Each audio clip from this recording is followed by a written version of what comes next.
नमस्कार। राजनीतिक खबरों के सबसे दिलचस्प ठिकाने में मैं रूपेश मिश्रा आप सभी का स्वागत करता हूं। दोस्तों, सियासी जख्म भले ही कहीं मिले, लेकिन उनका इलाज सिर्फ और सिर्फ दिल्ली में ही मिलता है। शायद इसी का नतीजा है कि राजस्थान के नेता बार बार दिल्ली जाते हैं अपने सियासी जख्मों का इलाज करवाने के लिए, फिर चाहे बात कांग्रेस पार्टी की करें या फिर भारतीय जनता पार्टी की। दरअसल अभी बात कर लेते हैं पायलट गहलोत के जो सियासी वर्चस्व की जंग चल रही है।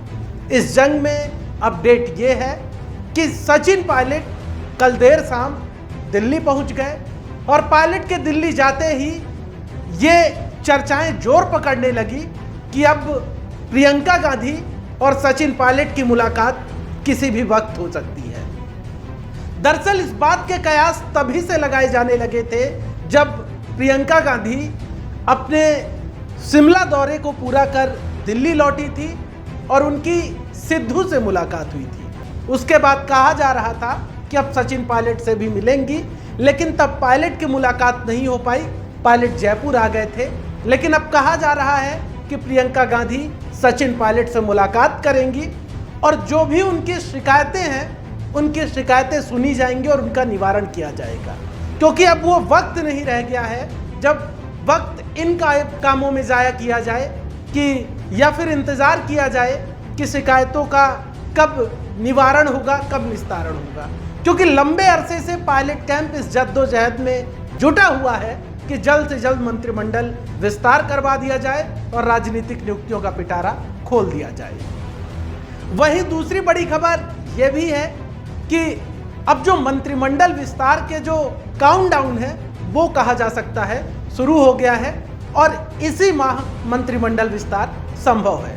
उसके पीछे जो दो बड़े तर्क दिए जा रहे हैं, सबसे पहला बड़ा तर्क ये है कि मुख्यमंत्री अशोक गहलोत का सियासी क्वारंटाइन खत्म हो गया, क्योंकि कल मुख्यमंत्री गहलोत राजभवन पहुंचे।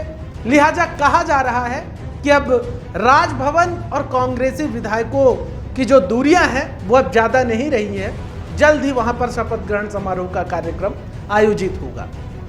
और इसके पीछे एक बड़ी वजह यह भी है कि पंजाब कांग्रेस का जो कलेश है वो लगभग निपटने लगा है। निपटने क्या, खैर अप्स एंड डाउन्स तो लगातार बने हुए हैं। सिद्धू ने आज फिर से हमला बोला कैप्टन पर, लेकिन राजस्थान की समस्या भी कम नहीं है, क्योंकि पायलट और पायलट कैंप के जो लोग हैं वो जाहिर तौर पर जिस प्रकार से उनकी शिकायतों का निवारण अभी तक नहीं किया गया उसको लेकर बेहद आक्रामक है।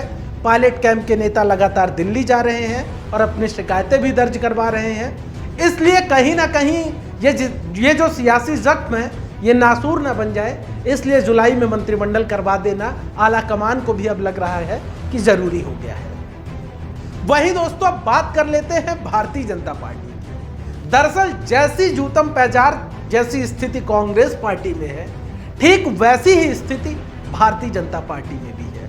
दरअसल सतीश पूनिया पिछले 2 दिन से दिल्ली में है। दिल्ली में लगातार आला नेताओं से उनकी बैठकें चल रही हैं। पार्टी अध्यक्ष जेपी नड्डा, भूपेंद्र यादव और राजस्थान के जो मंत्री हैं उनसे भी उनकी मुलाकात हुई है। लेकिन बड़ा सवाल यह है कि आखिर सतीश पूनिया लगातार 2 दिनों तक दिल्ली में क्या कर रहे हैं। कहा जा रहा है कि जिस प्रकार से वसुंधरा कैंप के नेताओं को जो अनुशासन का जो नोटिस थमाया गया है उस पर वसुंधरा राजे तमतमा गई और सीधे केंद्रीय नेतृत्व के समक्ष उन्होंने अपनी शिकायतें दर्ज करवा दी। इसका नतीजा ये हुआ कि उसके बाद लेटर बम फूटा और लेटर बम फूटने के तुरंत बाद अर्जेंट कॉल आ जाता है सतीश पूनिया का कि आप फौरन दिल्ली आइए। यानी ये जो कुछ भारतीय जनता पार्टी में घटनाक्रम घटित हो रहा है वो किसी से छिपा नहीं है। वहीं आपको जानकर हैरानी होगी कि भारतीय जनता पार्टी के एक वरिष्ठ नेता ने साफ तौर पर और एकदम खुले विचारों में वार्ता करते हुए उन्होंने कहा कि भाजपा में सतीश पूनिया और वसुंधरा राजे की जो लड़ाई है वो आमने सामने की हो गई है।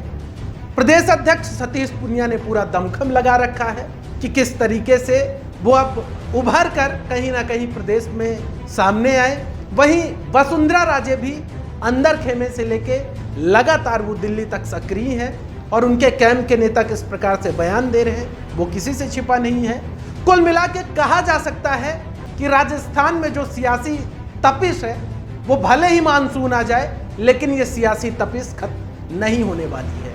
और अंदाजा तो सियासी विश्लेषकों का यहां तक है कि ये सियासी तपिश राजस्थान में आगामी विधानसभा चुनाव तक बराबर बरकरार रहेगी। इसलिए द फैक्ट इंडिया टीम की इन सियासी तपिश, सियासी उठापटकों पर लगातार पैनी निगाहें बनी हुई है। हर बड़ी खबर सबसे पहले मैं आपके समक्ष लेकर हाजिर होता रहूंगा। नमस्कार।